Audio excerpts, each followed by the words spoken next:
My purpose in life is to leave my dent in the universe in absolutely everything I do, as well as to inspire and help others do the same. For someone to leave their dent in my life is a privilege.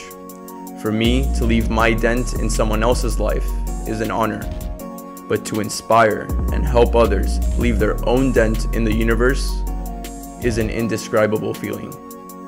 I plan on doing this through this podcast by celebrating my guests and inspiring my listeners, all while leaving my own dent in the universe and helping others do the same. My name is Fer Andrade, and this is Denting.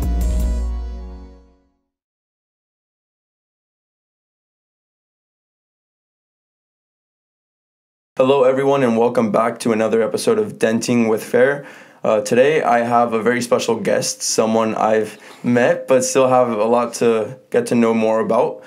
He's been leaving his dent in the universe with men's gymnastics as well as with other things within school here at UC Berkeley. We'll be talking a bit more about that throughout this conversation, but for starters, Caleb, how are you? I'm good. Glad to be here. Excited for this. It's something new for me, so I'm ready. How are you? I'm good. I'm very excited for this, excited to get to know you a bit more.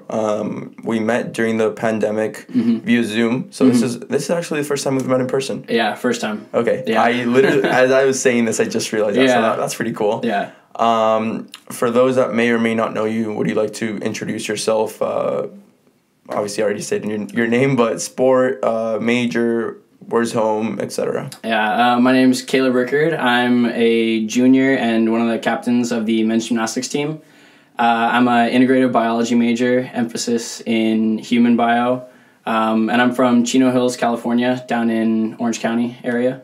Nice. Yeah. I didn't know that was your major. So how for starters, right there, how is it balancing that with gym? Because that sounds tough. It's definitely been tough, especially this past year with the upper divs and the classes ramping up a lot. I think the hardest part is with when the classes are offered, it always conflicts with our practice time. So this past semester, thankfully with online and virtual and asynchronous classes, I wasn't having to miss too much of practice, but next year I think it'll be a little more difficult with in-person classes, so we'll see how that goes. But yeah, I mean, it's been fun but difficult, definitely. Yeah. How do labs work right now? So right now, I think the past year, I've only had one or two labs, and for the most part, they've been just videos that you watch GSIs doing the actual labs, and then you just watch and write down whatever data they give you. So it's been a little more difficult to learn just because you're not actually doing it, and I'm a really hands-on type learner. So that's been a little bit of a struggle, but yeah, I mean, just lots of watching other people do these labs. Yeah, I figured. So let's start back. Oh, that went out one side, right? Yeah. Uh-oh.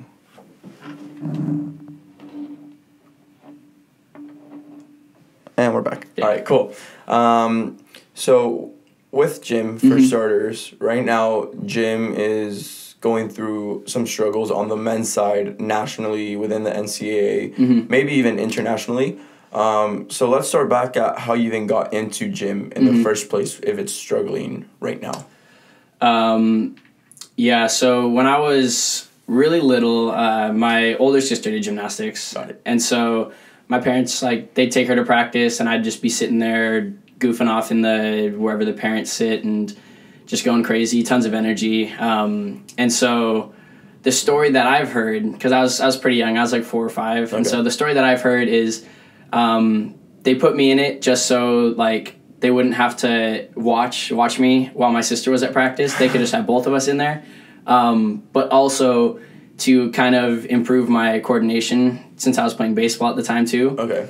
But yeah, so I mean, they just kind of threw me in there since my sister was in it, and then fell in love with the sport. Ended up stopping baseball a year later, and then continuing with gymnastics. Was gymnastic your only sport basically your whole life? Yeah. Okay. Yeah. And growing up, tell me what practices look like. I'm more familiar with the women's side, and I mean some of the scandals there and how much pressure there is. Is it the same on the men's side? Yeah, I'd say it's pretty similar, and maybe not like as intense. Because for women's gymnastics, you kind of hit your peak at a younger age. Yeah. Whereas men's gymnastics, your peak is like now in college. Got it. So, but yeah, I mean, I'd practice 20, 24 hours a week since the time I was like 10 all the way until I graduated high school. So it was just nonstop. Didn't really have much time for anything else, but I enjoyed it. So it was. Yeah, that's about, more than 3 hours per day. So at a young age, maybe for collegiate it makes sense, but at 10 years old, obviously that's very rough. Yeah. How did you ever struggle, like you said, with coordination, things like that? A reason I watch gymnastics a lot, not as much as soccer, but when I watch it, I'm always like shocked at how that's humanly possible. Yeah. And that's why I admire it so much. So how are you able to do those things? Just years and years of practice. When I was younger on the team, I had like a lot of older guys to look up to, and so like I'd see them do stuff, and I'd tell my coach, I'm like, hey, I want to do that. Like, what does it take to get there? And so like he'd push me a lot. My high school coach was kind of strict and a little tough at times, but I mean it got me to the point where I'm at now. So I'm very grateful for that. But yeah, I mean, biggest thing just doing all the drills and all like the little pre-steps it takes to get to those bigger skills, but gets to a certain point where you just gotta go for it, kind of just throw it. So that's the thing. I feel like there's a lot of risk involved in gym, in certain drills especially. Like I said, I'm not too familiar with the sport, but watching certain things, it's like, what if they land it? What if they don't? Yeah. How do you get over that? Did you ever struggle with that, especially as a younger kid? Yeah, definitely. There were a lot of times where I'd have like mental blocks, and I remember one time in particular, there was like this one skill I was learning. I think I was like 12 at the time, 11 or 12, and I just couldn't get over it. Didn't want to do it. Didn't like want to ever try it again. And like that point, I was like pretty close to quitting, just because like that one skill was screwing up like every part of gymnastics for me. I was just getting so many mental blocks, and so I was kind of over it at that time. But I'm glad my older teammates, my coach, and my parents kind of pushed me through and kind of not so much forced me, but yeah, definitely pushed me to get through that time. Just because if I did quit, I wouldn't have gotten here. Yeah. But yeah, I mean, for me, I think certain skills like that, you got to just trust your coach. I mean, they'll tell you to do it, and obviously, like, you're going to be a little scared and a little skeptical about doing something like that, but like they know that you're ready for that, and it's just kind of trusting them that they know and that you're going to be fine. So that was, I think, the biggest thing to get over and get used to. Yeah, and if someone were to be going through something like that, whether it's in gym, any other sport, or really in life, just going through a mental block or being scared of trying something new, because that's basically what it is. It's trying something new and taking that risk for a greater good. What would you recommend just on the mental aspect of things, not even sport? Yeah. I don't know. I'd say like what helps me when I go through things like that, like not even just in gymnastics, but personal life, is like reaching out to friends and getting their help and their perspective, and or like friends and family, just having them to help you get through those times. But I mean, one of the mindsets that I like to have is like, if you don't try it, like what are you going to regret it later in life? Yeah. And so I'd rather take that risk now rather than look back and regret not taking it. And so I think that's the biggest thing. Just what would you want to think looking back at that moment? Yeah, no, that's good for sure. It's a good way to look at things and not regretting, like you said. I mean, if you tried it and failed, keep trying, but if it's not for you, then at least you learned it wasn't, right? Yeah. You mentioned getting to this level where you're at right now. Was college gym always on your mind? Was that something you always thought about? Was it until a certain age? How did that work? Did your sister do a gym in college, or what inspired you? Yeah, so I think a few years after I started gym, my sister ended up stopping. So I'm the only one in my family that did it all the way through. But interesting. Yeah, they have certain, like a lot of the colleges, Stanford, Cal, and a couple other in like the East Coast and Midwest, they host like their own competitions during the year. For youth? Yeah, for youth. Got it. And so I remember, I think I was probably around that same age, like 11 or 12, coming to the junior competition and competing in that. And then later that night, they have the collegiate session. Oh. And so it's like 2 or 3 college teams and then some post-collegiate guys that are competing. And so I remember watching that and just like feeling the atmosphere and seeing what all these guys are doing and actually being on a team.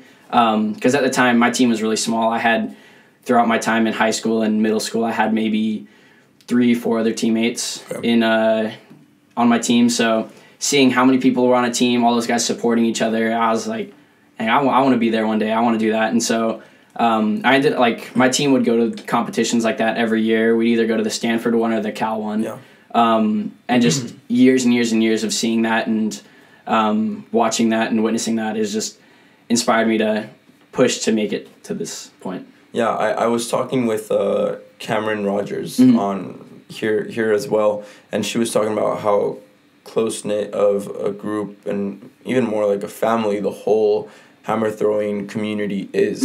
Would you say it's the same thing with men's gym? Yeah, definitely. Especially when you get older. I think by the time you hit junior, senior year of high school, a lot of guys have kind of quit and gone off and done their own thing. And so the guys that stick around, you've been competing with each other since you were like 10. So it's like 8 to 10 years of being with the same group of guys, even if they're from different states or different regions or whatever, you get to know them. Yeah. So like coming onto my team, my freshman class, I already knew Yu Chen Lee, one of my classmates, Kyle Abe, Matthew Randolph, who was previously on the team. Like I already knew them because I'd competed against them for 8+ years. Okay. And then some of the guys that were the year above me too, from SoCal or Northern California, I'd competed against them in the past years, so I kind of already knew them.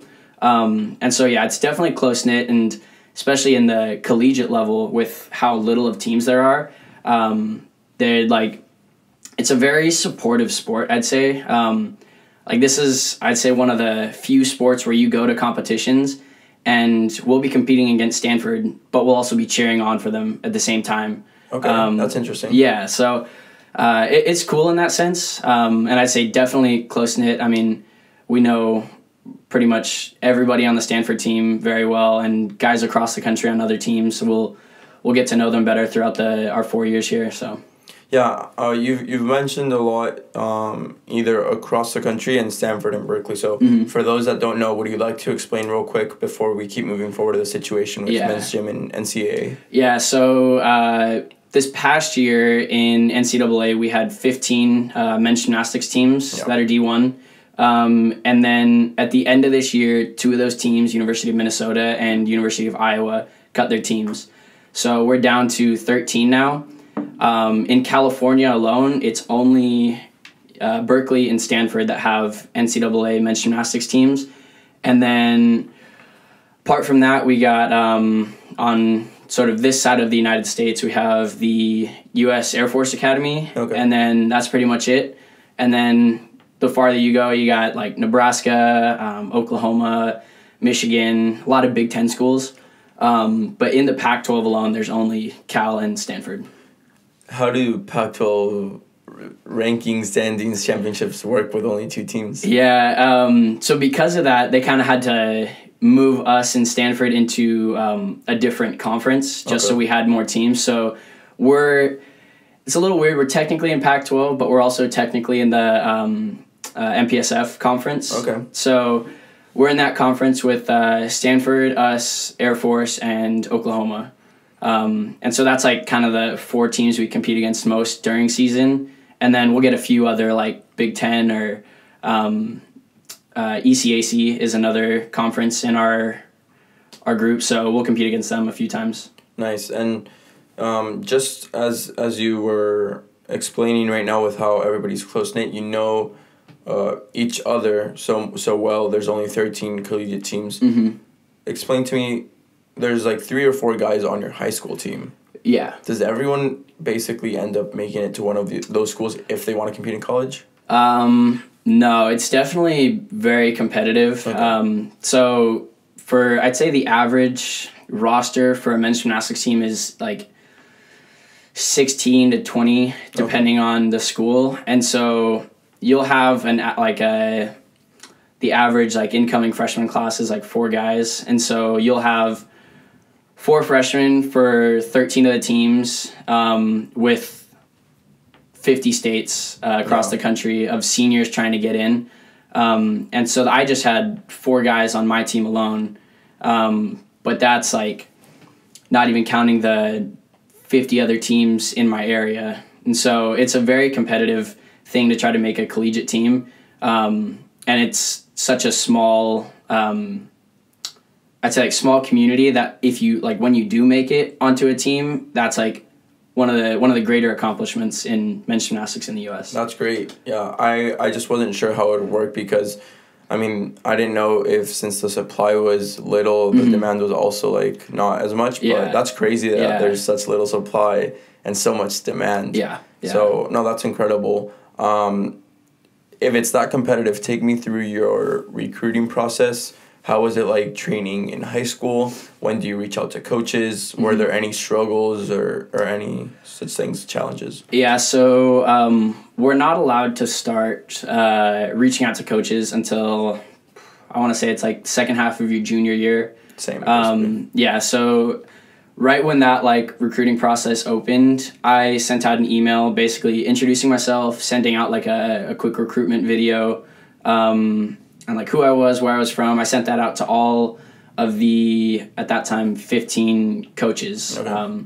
And so I did that just trying to kind of get my name out. And then I think I received back out of the 15, like I got like 7 responses from different coaches. And so the ones that really showed interest in me were Cal, Air Force Academy, Michigan, and the Naval Academy. Okay. And so out of all the teams that I originally emailed and sent out information to, those 4 teams showed the most interest, and so those were the 4 that I kind of went with.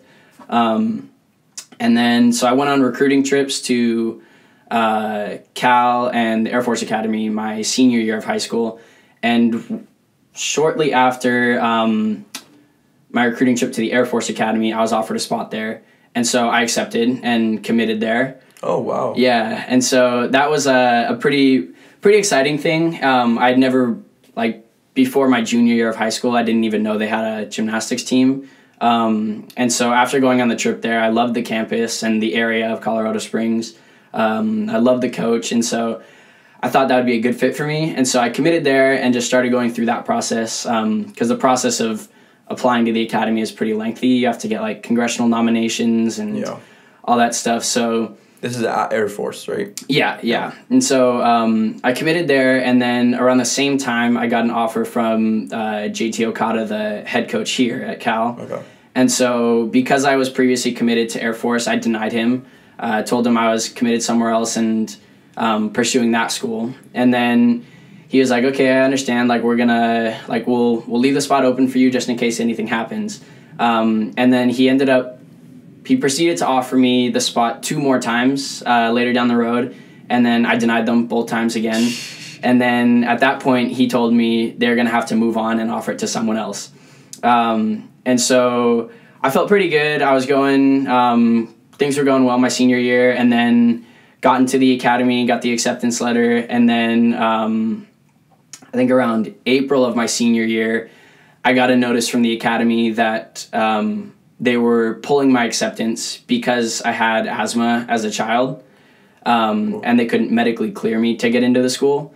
And so I had to email the coach, try to see if he could get me in, get any like loopholes to squeeze me through, but he wasn't able to. And so at that point, it was April of my senior year. The school that I was committed to, kind of like I was thrown out of there, and then the only other school, or like the only other school that had offered me a spot, I had denied 3 times. So I was kind of stressed out and a little worried that my goal of competing in college would be over. And so I quickly like sent out an email to the head coach here and explained to him what happened, and just like how everything had gone wrong. And so he was like, okay, we still really want you on the team. Let me see what we can do, if we can still like get you a spot on the team.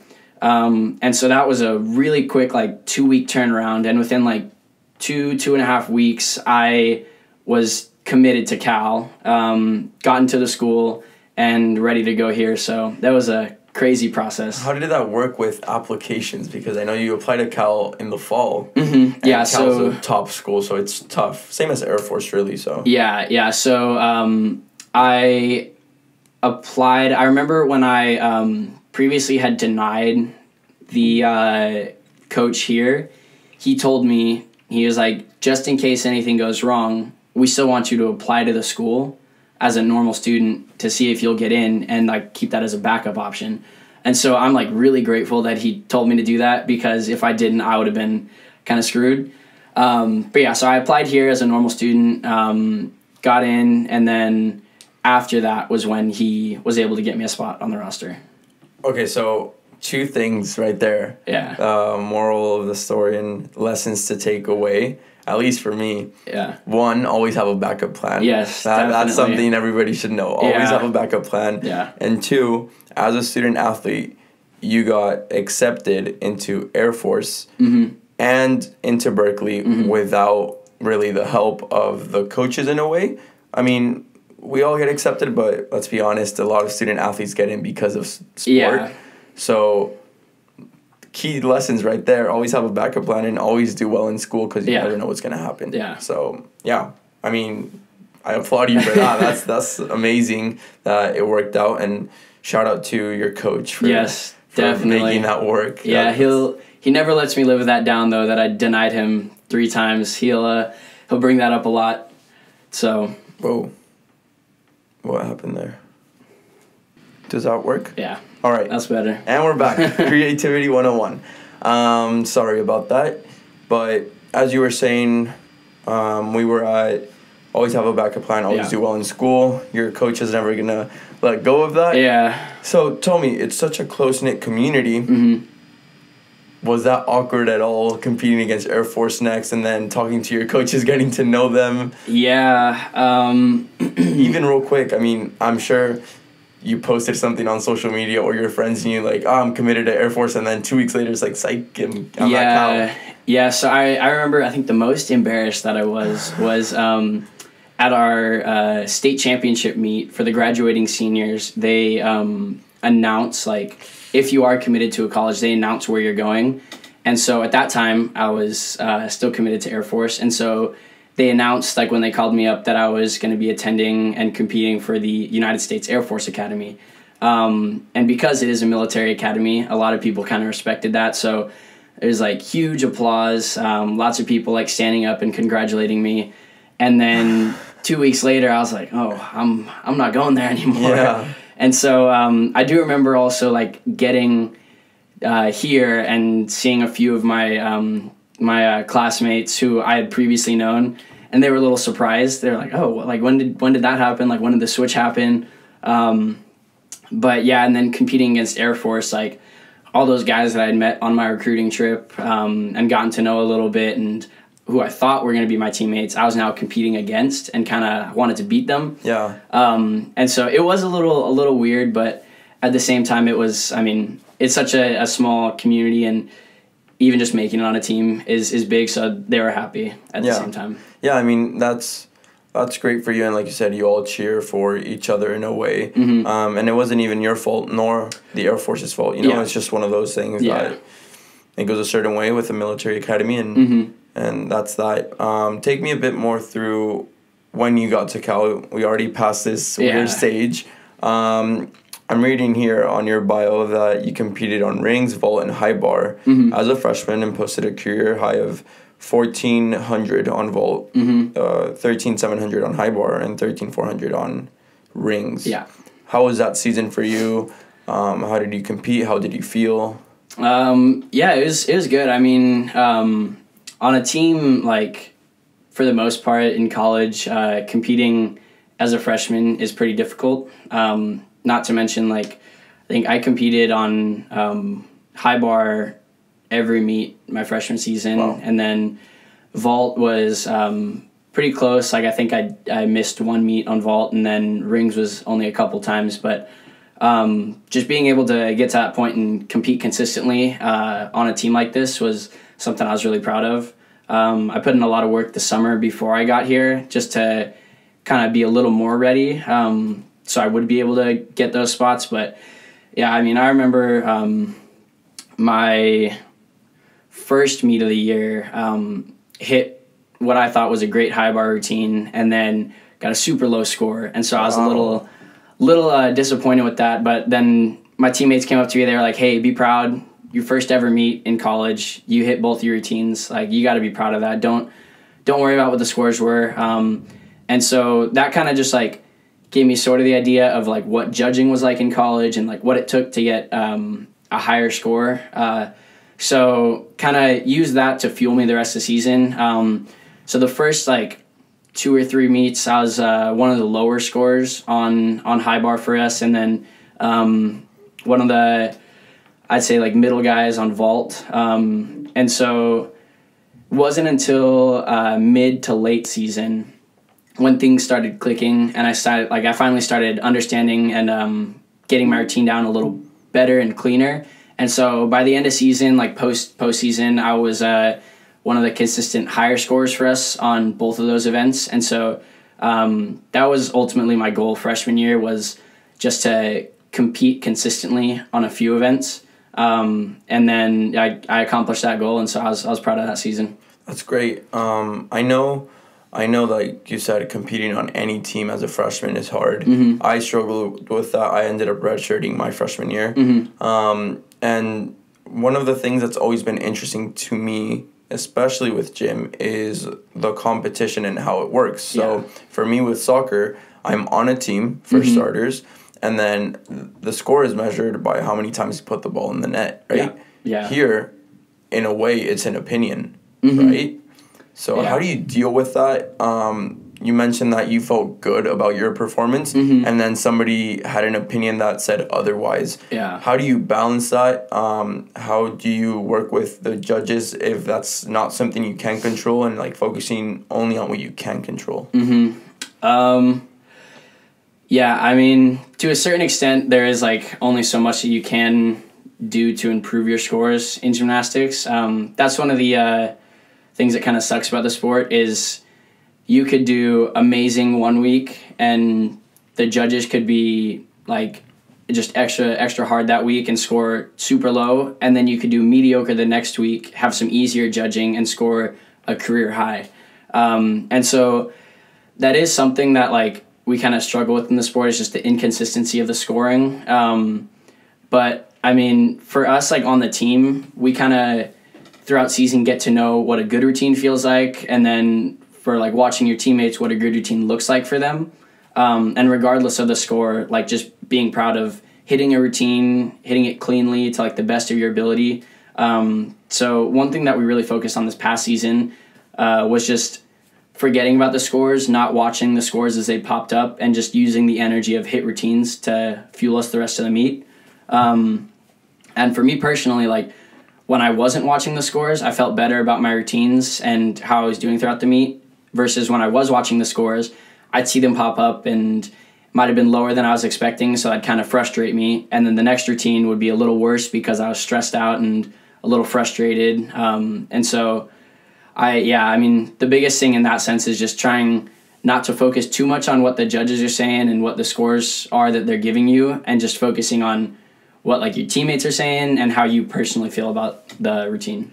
Yeah, 100%. I think that really applies to life as well, in the sense that you're the one that knows what you're doing. I think something that's special about gym is that you go over the routine you're about to hit all week long, all semester long. Yeah. I mean, you can switch it up at times, but you know what you're doing. You know how it's supposed to work out. Yeah. And you go in there and you just do it. And if you prove it to yourself, I feel like in a way that's what matters, you know? Yeah. I think it's proving it to yourself and in anything in life, whether that be school, job, work, whatever you want.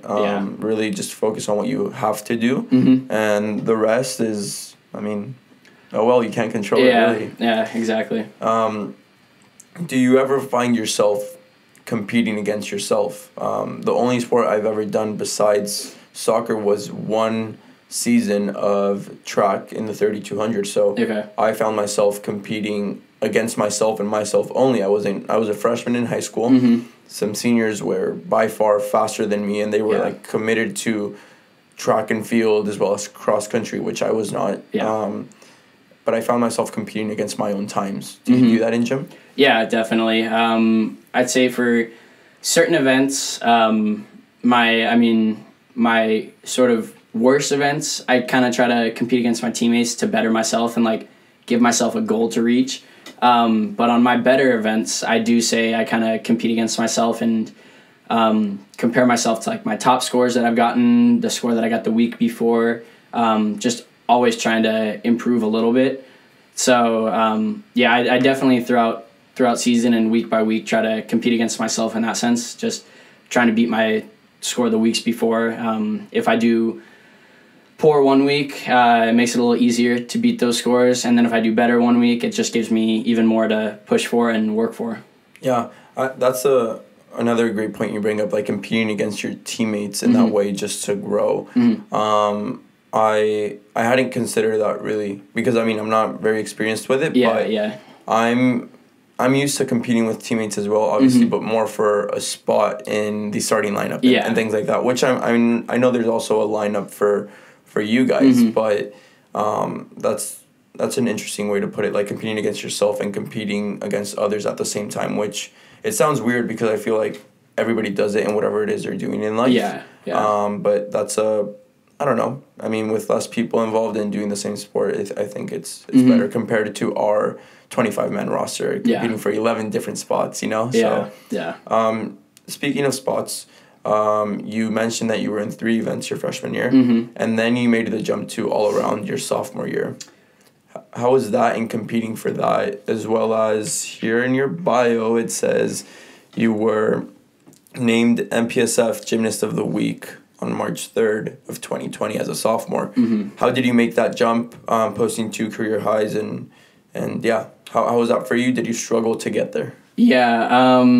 So the summer after my freshman year, I was training for the U.S. Championships to compete for a spot on the national team. And so while I was training for that, I was at practice one day doing routines and kind of felt my shoulder dislocate doing one skill. And so came back, talked to my trainer later that day, got an MRI later that week, and then we found out that I tore my labrum. And so I had to get surgery in June of that summer. And so that was pretty tough just because I was in a pretty good state with gymnastics, going for a spot on the national team, and then having kind of all that taken away. And so working back was pretty tough. And then sophomore year, I was only actually able to compete 2 events, floor and vault. And so those 2 events were like the least heavy on my arm and my shoulder. So ended up only doing those 2 events, which was a little frustrating because my specialty is high bar and vault. And so that was something that I struggled with a little more mentally. I wasn't able to train all the events. So like freshman year, I'd train all 6, compete 3. Sophomore year, train 2, compete 1 or 2 every week. And so that was a little mentally draining. And that kind of is what fueled me to get to this past year where I competed almost all around. But yeah, I mean, that was, I remember thinking like I couldn't give as much to my team as I was in the past. And so the few events that I was able to, I kind of had to just do as much as I could and like everything possible in order to help them. And so that meet that I did get MPSF Gymnast of the Week, hit one of the best floor routines I've done, and then ended up sticking my vault. And so, yeah, I think that was the highlight of that season, definitely. Just competing those 2 events to the best of my ability. And kind of like I said earlier, it's just didn't matter what score I got. I felt like I did the best I possibly could, and that was what I was happy with. Yeah.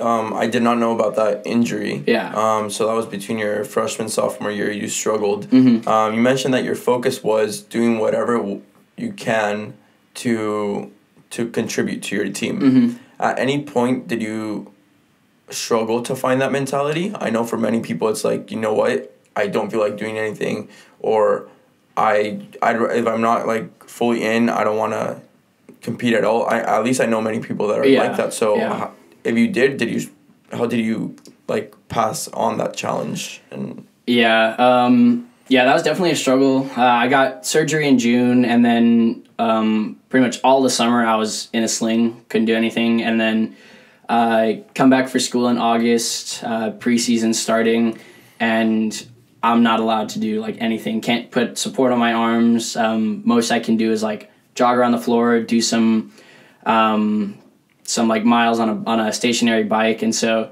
that was definitely tough because I wanted to contribute, but I physically just couldn't. Yeah. And so going to practice and seeing all my teammates do like some like just having fun, doing what they love to do with gymnastics, and me just having to kind of sit in the corner and just do some conditioning was not very fun, and I definitely struggled with that. But one of my older teammates at the time, he kind of went through a similar injury his freshman year, and so him just like kind of explaining to me what he went through, and understanding that like I'm not the only person going through that struggle. It's a very common thing in our sport, injuries like that. So just understanding that like if I can't do anything physically to help the team, I got to help them as much as I can emotionally and mentally. And so that's kind of when it clicked for me that like I got to stop being sorry for myself, and like I'm not the only person going through this. And so that was when it kind of switched. And then my main goal was to help like push them as much as I could from the sidelines. And then as the season went on was when I was able to start doing more and more, and then eventually being able to compete again. And so, but yeah, for that first semester that year, a lot of it just came down to trying to help the team mentally, and like pushing them when they were having hard days in practice and they were tired and sore, when I was feeling good because I hadn't done anything. And so just pushing them to kind of work through those hard days and get to the best point that they could. That's an amazing way to put it. And I'm sure many people can learn from that, because too many times the self-ego just pushes that out of the way. You know, if I'm not there, then I don't care about the team. Yeah. If I'm not playing, then I don't care about the team. If I'm not in the starting lineup, then I don't care if we win or lose, or how my teammates are doing. So that's something I definitely admire. So that's something I try and do as well, especially these 2 years that I've learned, like being on the bench for the first time. It's something that I've learned, like, hey, support the team this way, this is how it works. So that's definitely special.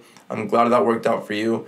Your junior year, which you just finished right now, you bounced back. So tell me a bit more about that. Yeah, so coming into junior year, after COVID was it was crazy. How was COVID for gymnasts? For soccer, you can go and run out, but gym, you need certain spaces. So. Yeah, that was something we all definitely struggled with. I mean, gymnastics is a sport where like we kind of say in the sport, like you take a week off, it's like taking 2 weeks off. Yeah. Take 2 weeks off, it's like taking a month off. It's just one of those sports that you have to constantly keep working. And so this was like the first time since I started gymnastics when I was 5 that I had ever had more than a month off. Wow. And so, I remember like season was cut, we ended, and then just trying to figure out some clever ways with my housemates and my teammates to kind of keep up with the sport. But it was difficult. I mean, there was no real way to do gymnastics. A lot of it was just trying to keep up with your, just exercise in general. So going on runs, doing push-ups, pull-ups, whatever we could around the house. And then it wasn't until August when a couple of us that were still in the Berkeley area got in contact with a local club team. Okay. And told them the situation. We were like, hey, we haven't practiced since March. Like it's been months. We need to get back in the gym if we want to be ready for season. And so they kind of opened up their gym to us and we're like, hey, we're going to have teams or like some guys in here practicing. You guys can come in when you're free. We're going to leave the doors open and like just do what you need to do to prepare. And so we were really, really grateful for that. There was only like a group of 4 of us that were going in at the time. But even just being able to go in there and start working on basics again and kind of getting our bodies back to where we were before COVID. But yeah, I mean, that was definitely one of the most difficult things, was coming back after that. It was, my body wasn't where it was. My calluses were all gone. And just, I was constantly sore those first few months just because I hadn't done anything for 3-4 months. But yeah, so coming out of that, that summer, we didn't have any seniors on the team this year. So that summer, my coaches met with me and one of my other classmates, Darren Wong, and expressed to us that they were going to choose us as the captains. And so being a captain as a junior was something I was excited for, but also a little worried about. Not only was I a young captain, but I was also a captain during a year like this. Yeah. And so coming in, we had 9 freshmen this year. Wow. Yeah, That's a lot. Big class. Well, without the seniors, it kind of makes sense, though. Yeah. So we had 9 freshmen, 3 sophomores, and 4 juniors. And so over half the team was freshmen. Yeah. So that was another struggle that we kind of faced. But yeah, coming back in, our first practice as a team was late October. That was the first time everyone was back on campus. And that was a great feeling, but also just something that seeing the team together, I knew it was going to be a lot of work if we wanted to be ready for season. And so, yeah, I mean, it was a long road, but we pushed through a short preseason. We were able to get to season, and so it was definitely a struggle, but definitely fun with such a young team, which makes me even more excited for next year. Yeah, with your own personal successes this season, you finished 5th on vault, and you had All-American honors, if I'm correct. How does that feel looking back at last season with, I mean, you only did 2 events. Yeah. COVID, but you got the best out of it in a way once you came in. All-American and 5th on vault. That was in the nation, right? Yeah. So that's pretty incredible right there. Yeah. How do you feel about that, looking back at everything you've been through? Yeah, it was incredible. I remember meeting with my coaches at the start of the year when we first got back, and they were talking with me like, hey, what are your goals for this season? What do you want to do? And so I had goals for the team and individual goals, and one of those was to All-American on either vault or high bar. And so I kind of just used that to push me through all of season. I was competing the highest start value vault on our team, and then one of the higher ones in the country. And so just kind of using that and comparing myself with other gymnasts in the country and like what they're doing to score so high, what I need to do to score high. And that was just like, that was the ultimate goal for me, was to All-American. And so being able to say that and keep that with me for however long after college is going to be an incredible feeling.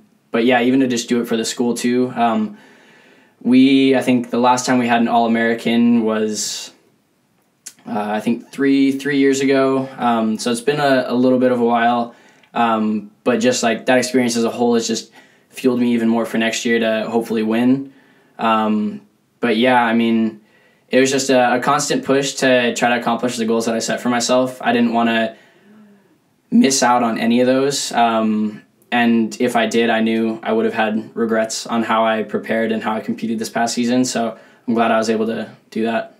Yeah, and that's great that you reached your individual goals. You mentioned team goals as well, and out of the 13 teams now, you guys finished in 10th. So moving forward, both individually and collectively, what are your goals? What are you looking forward to? How do you plan on improving for next season? Yeah, so like I said, we had a really young team this year. 9 freshmen, half the team. And these guys had missed out on basically almost all of their senior season in high school. And then competing in college is a whole different thing. The atmosphere is incredibly different, so loud and so much energy going on. And so I was a little worried coming into season that they wouldn't be quite ready for that yet. And I was also worried because they made up half our lineups. And so I didn't know how they would compete under that sort of pressure.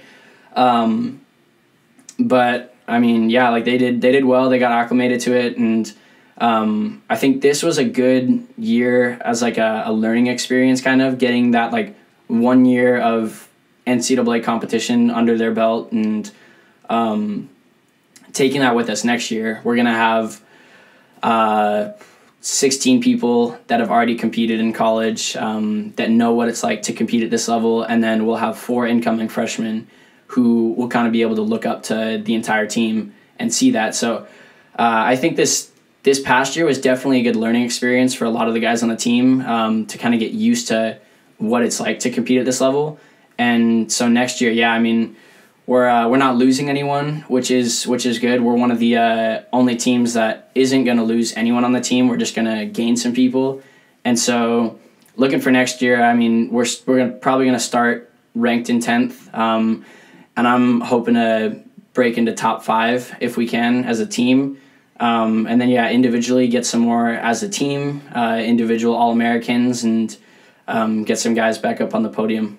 For sure. Yeah, that looks like good goals. And when I asked that question, I had forgot that half of your team was freshmen. So I'm sure next season will be amazing for you guys, way more experienced. And you guys will be, ready to go. Yeah.